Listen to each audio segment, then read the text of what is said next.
determine the inverse of the power function, first transpose x and y. So we go from y equals x squared to x equals y squared, which makes sense because literally what does the inverse do? It switches, it transposes the x and the y, the independent dependent. Okay, and then so from here, we still want what y is equal to, right? Because that's going to be the inverse function. So what am I going to do? I need the inverse of a square, right? Which is a square root. Because I took a square root, I need plus or minus square root of x equals y. Or y equals plus or minus the square root of x. And so I'm going to go ahead and tell you, do not transpose until the end. And here is why. Remember earlier when we were looking at the area and how the area related to, was it the side length squared? Is that right? Yes. Yes? I think that was q of x maybe. So area was equal to the side length squared.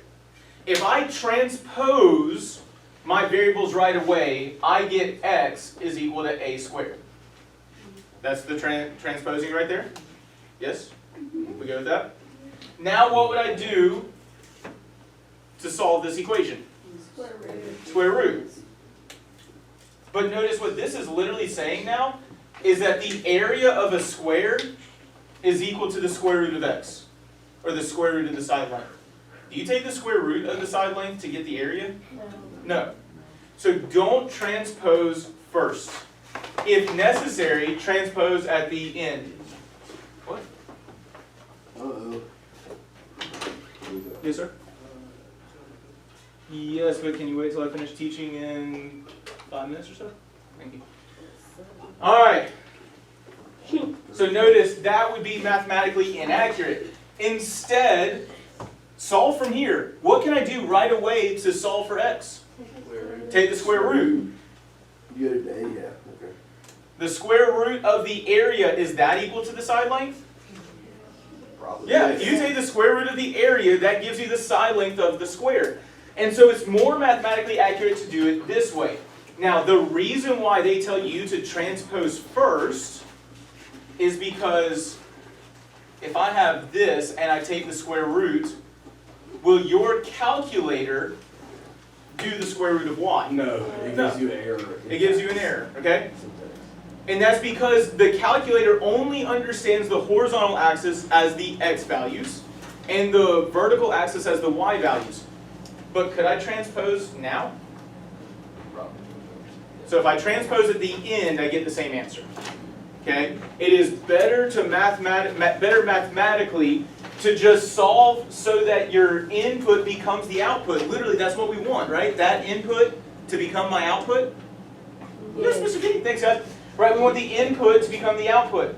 And then if I need to graph it or something like that, I can transpose at the end.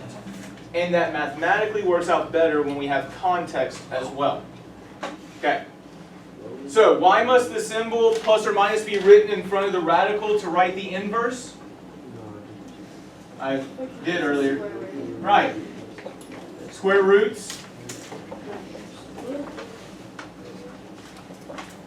have both a positive and a negative solution,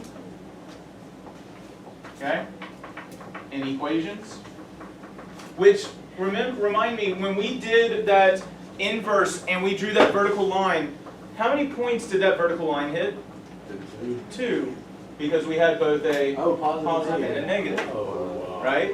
Look at that, Mr. Ken. I know, it's wild. It's like those things connect somehow. Patterns. It's patterns and relationships, right? You said it right that time. Oh my God, I actually said it right. So number 2, notice the inverse of the function f of x equals x squared is not written with f negative 1 of x. Why not?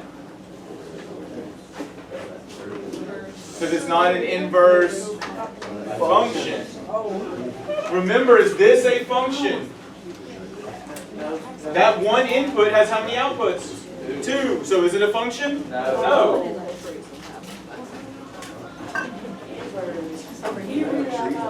Inverse is not a function. So Don't It is. use.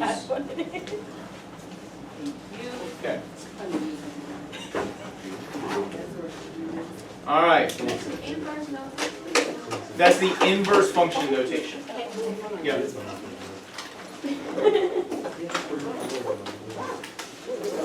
Okay. Can we go where you need the parchment paper? Patty paper? I didn't Yeah. call Yes. that. Okay. Hey, listen. We almost got caught up to the first block. We need to work really fast on Monday to finish up as much of this lesson as possible because we've got to get into the majority of what we need to focus on of exponentials and logarithms. Okay. I feel like. I think that's it. Say it. Say it. Say it. I'm almost there. Hold on. You got your things to return in? No, I knew we weren't going to get through all of this. Alright, I feel like there's been some good learning today, but what are all of you? Okay, a little more. I need your midterm test corrections out to turn in today. That is an assignment due today. Thank you. Do we need to staple them? Yes, I need the test with it as well. Yes, you can bring it back to me later. Yes, I do not like staples because I like to scan things.